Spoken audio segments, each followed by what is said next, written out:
Welcome to the deep dive. Today, we're going to unpack a really intense couple of days in Bangladesh's recent history. We're focusing specifically on August 4th and 5th of last year, 2024. Right, and specifically what was happening inside Ganabhaban, the prime minister's official residence. Yeah, and our main source for this deep dive is, well, it's quite compelling. It's information that came out during a hearing at the International Crimes Tribunal. That's a major legal body in Bangladesh, so this isn't just rumor. No, definitely not. Prothom Alo, which is a major newspaper there, reported on what the Chief Prosecutor, Muhammad Tajul Islam, actually presented. Okay, and this was during a formal charge hearing. Exactly, relating to a case about crimes against humanity in Dhaka. So it's testimony given in a formal setting. Got it. So the backdrop is this on disbandment, the mass uprising. And the big question we're tackling is what actually happened behind those closed doors. There was all this speculation about Sheikh Hasina stepping down. We want to look at the timeline, the key conversations. The pressures basically piece together what the chief prosecutor's account suggests happened. So where do we start? Maybe that really dramatic moment on the morning of August 5th. I think that's the place. The testimony described military officials telling Sheikh Hasina quite directly that she needed to step down. Wow. And her reaction, I read it, was pretty fiery. Extremely. The quote reported was, "Then you shoot me and bury me here in Ganabhaban." I mean, that just immediately grabs you, doesn't it? It shows the stakes. Her initial fierce refusal. Absolutely. It sets the scene for just how tense things were.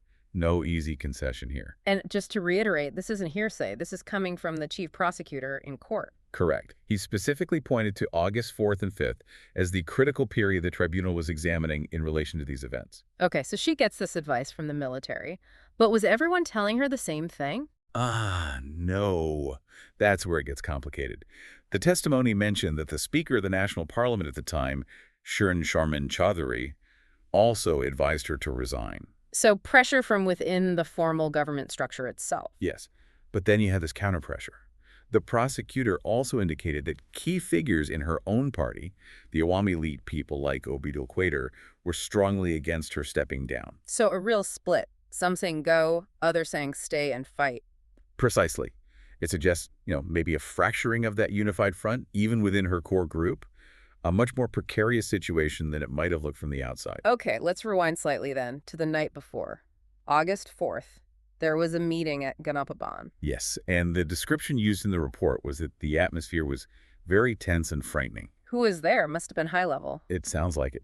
Influential government ministers, top Awami League party leaders, and, crucially, high-ranking military officials. And it wasn't just a calm discussion, was it? Apparently not. The testimony mentioned heated arguments, disagreements. It paints a picture of, well, maybe not quite chaos, but certainly significant discord at the very top. Okay. And then later that night, around midnight, another key meeting. Yes, this one seems even more critical.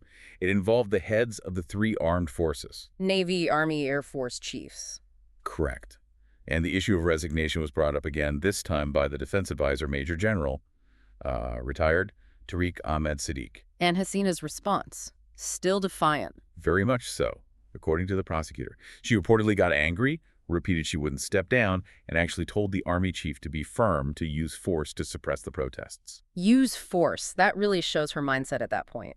But didn't the defense advisor, Siddiq, suggest something even more extreme? Well, this is one of the more, frankly, alarming parts of the testimony. Siddiq apparently suggested the military could just shoot people to end the protests. Shoot people. That was a suggestion reported. And he apparently went even further, proposing the Air Force could fire from helicopters. Firing from helicopters on protesters. That's shocking. How was that received? Not well, particularly by the Air Force chief. He reportedly reacted very angrily. I would imagine so. And he apparently said directly to Sheikh Hasina, referring to Tariq Ahmed Siddiq, "He has sunk you and will sink you further." Wow.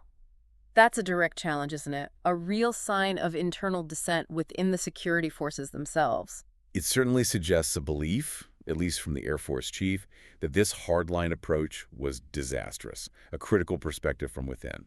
Now, the chief prosecutor also mentioned a specific group, didn't he? The Gang of Four. That sounds quite dramatic. It does, and according to the testimony, this group included some very influential figures. Who were they? Obidul Quader, the party's general secretary, Yes, Asaduzzaman Khan, the home minister then, Anisul Haq, the law minister, and Salman F. Rahman, who was a key advisor to the prime minister. So heavyweights within the party and government. Absolutely. Their collective voice would have carried significant weight. And what was their advice during this crisis on that tense night? The testimony indicates they were urging Sheikh Hasina not to be soft. They advised her to take a hardline stance. So reinforcing that message of firmness, counteracting the advice from others like the speaker. Exactly. It highlights the conflicting pressures she was under. It makes you wonder about their motivations, doesn't it? Perhaps their own positions were tightly linked to her staying in power, no matter the cost. That's a fair point. Okay, let's shift focus now to the morning of August 5th. Another meeting, and this time the police perspective comes into play. Yes. It seemed Sheikh Hasina was questioning why the army couldn't be as, well, effective as the police had been. She apparently asked the Inspector General of Police, the IGP, Chaudhry Abdullah Al-Mamun, about this directly. Comparing the army and the police response, what did the IGP say? He gave a pretty stark assessment. He essentially said the police were at their limit. How so? Stretched incredibly thin, running low on ammunition, and basically unable to maintain that hardline stance much longer. So the state security apparatus was showing serious strain. The writing was maybe on the wall. It certainly paints that picture. The capacity to control the streets through force was deteriorating rapidly. And despite all this, the military advice, the speaker's advice, the IGP's assessment, Sheikh Hasina, she still doubled down. It seems so. The prosecutor recounted that during that morning meeting on the 5th, she again became angry and repeated that line, "Then you shoot me and bury me in Ganabhaban." Just unwavering refusal. So what happened next? The military didn't just accept that, did they? No.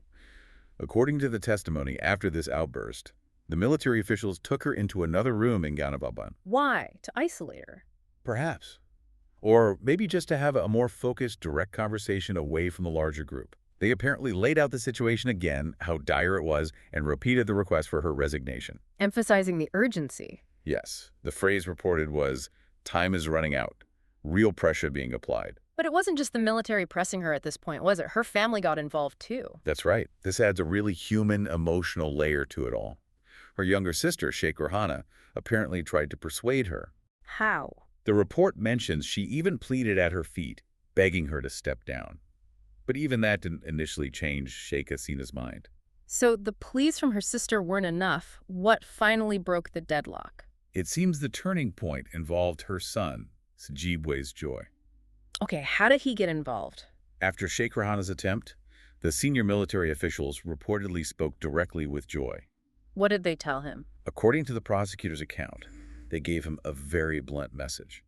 His mother resigning was the only way to guarantee her safety.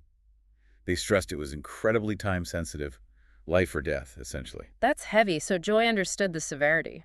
It appears so.